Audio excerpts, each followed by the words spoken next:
Hi everyone, I'm Melanie from Streamlined Legal, where we help law firms get the most out of their practice management software.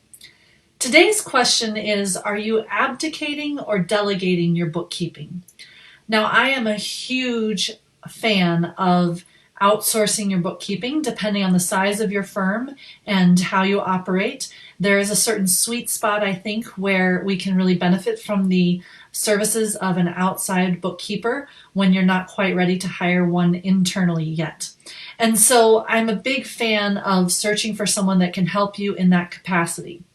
But too often I find firms that will hire a bookkeeper and then give them access to whatever information that they need and then basically just leave it in their hands and not pay too much attention to anything from that point forward, which I think really does themselves a big disservice. And so I wanted to talk to you today about the difference between delegating and abdicating, especially when it comes to bookkeeping. Delegating, of course, being where we're giving the work over to someone else. We're letting somebody else do the tracking, maybe the reporting for us, and we're still overseeing that, though. Maybe we're spot checking it. Maybe we're interacting with them on a regular basis to check on things. Whereas abdicating is where we basically just let go of that responsibility and say, here, it's your responsibility now, which as a firm owner is not the right thing to do and not a very smart thing to do. So let's look at a very precise example. So for example, expenses. When we're talking about working with a bookkeeper, of course, a bookkeeper needs to have the information as to how much you're spending on expenses, whether they're going to be reimbursed by the client, whether they're not, what case they're, what case they pertain to. All of those things are great things for a bookkeeper to have.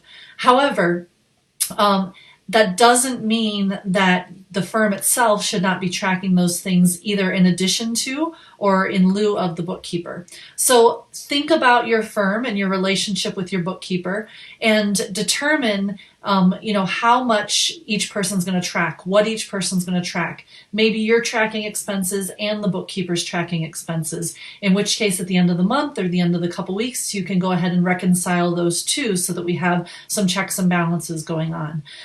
Maybe your bookkeeper is tracking everything. Maybe your bookkeeper isn't tracking any expenses and you're just sending them the report once a month or once every couple of weeks so that they have the information. But take a look at the relationship you have with your bookkeeper to see what's going to work for the two of you. And the reason that I think it's so important for for law firms to stay in the loop on that type of information, especially when it comes to expenses, is because your client may contact you and have questions about those expenses or want to know why those expenses were incurred. And if you don't have any record of those expenses, it's going to make it a lot more difficult conversation for you to have with your client. If you need to prepare a settlement statement, if we're working, in personal injury or some other kind of contingency area, then you'll have all the information there, assuming that the firm is tracking those expenses on your own. And then also you can send that information, as we discussed, to the bookkeeper and have that regularly reconciled with the bookkeeper's records or your bank records. So there's a lot of benefit to the firm still tracking those expenses, even though you are using the services of a bookkeeper.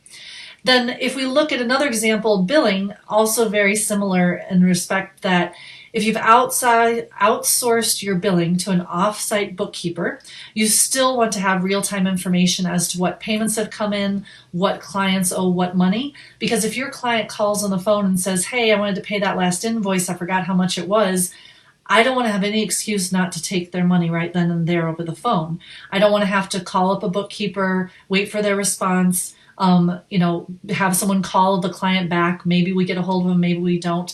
We just want to avoid that whole thing. So if the firm has real-time information, whether we've collected it ourselves or the bookkeeper's collected it and we've had, we share some type of database, that's fine too. But again, it's a situation where we want to look at our relationship with that bookkeeper.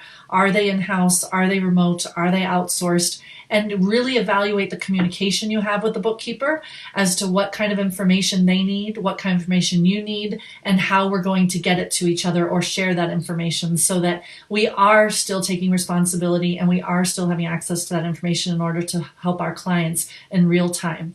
And don't assume, above all, don't assume that You don't need to be tracking these types of things like expenses and bill payments and other finances just because you've hired a bookkeeper outsourced outside of the firm.